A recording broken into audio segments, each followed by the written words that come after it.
बुधवार व्रत की प्रामाणिक पौराणिक कथा। समतापुर नगर में मधुसूदन नामक एक व्यक्ति रहता था। वह बहुत धनवान था। मधुसूदन का विवाह बलरामपुर नगर की सुंदर लड़की संगीता से हुआ था। एक बार मधुसूदन अपनी पत्नी को लेने बुधवार के दिन बलरामपुर गया। मधुसूदन ने पत्नी के माता पिता से संगीता को विदा कराने के लिए कहा।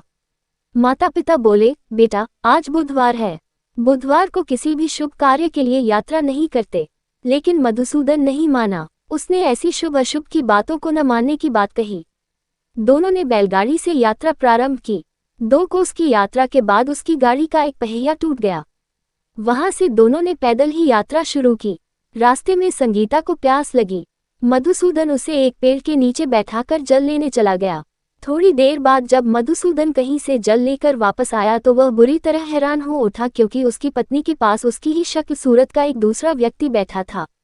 संगीता भी मधुसूदन को देखकर हैरान रह गई। वह दोनों में कोई अंतर नहीं कर पाए। मधुसूदन ने उस व्यक्ति से पूछा, तुम कौन हो और मेरी पत्नी के पास क्यों बैठे हो? मधुसूदन की बात सुनकर उस व्यक्ति ने कहा, अरे भाई, यह मेरी पत्नी संगीता है। मैं अपनी पत्नी को ससुराल से विदा करा कर लाया हूँ।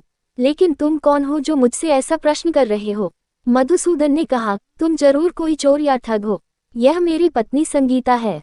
मैं इसे पेड़ के नीचे बैठाकर जल लेने गया था। इस पर उस व्यक्ति ने कहा, अरे भाई, झूठ तो तुम बोल रहे हो। संगीता को प्यास लगने पर जल लेने तो मैं गया था। मैंने तो जल लाकर अपनी पत्नी को पिला भी दिया है। अब तुम चुपचाप यहाँ से चलते बनो, नहीं तो किसी सिपाही को बुलाकर तुम्हें पकड़वा दूंगा। दोनों एक दूसरे से लड़ने लगे। उन्हें लड़ते देख बहुत से लोग वहां एकत्र हो गए। नगर के कुछ सिपाही भी वहां आ गए। सिपाही उन दोनों को पकड़कर राजा के पास ले गए। सारी कहानी सुनकर राजा भी कोई निर्णय नहीं कर पाया। संगीता भी उन दोनों में से अपने वास्तविक पति को नहीं पहचान पा रही थी।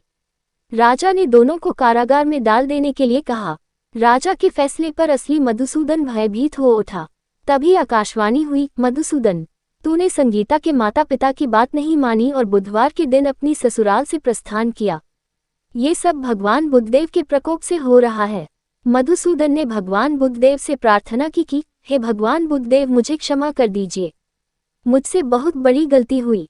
भविष्य में अब कभी बुधवार के दिन यात्रा नहीं करूंगा और सदैव बुधवार को आपका व्रत किया करूंगा।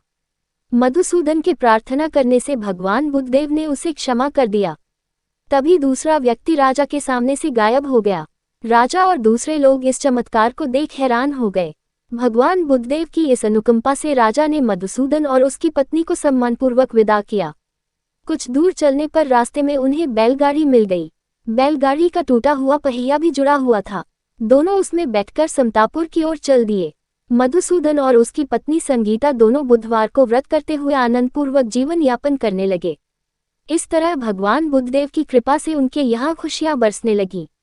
इस तरह जो स्त्री पुरुष विधिवत बुधवार का व्रत करके व्रत कथा सुनते हैं, भगवान बुद्धदेव उनके सभी कष्ट दूर करते हैं।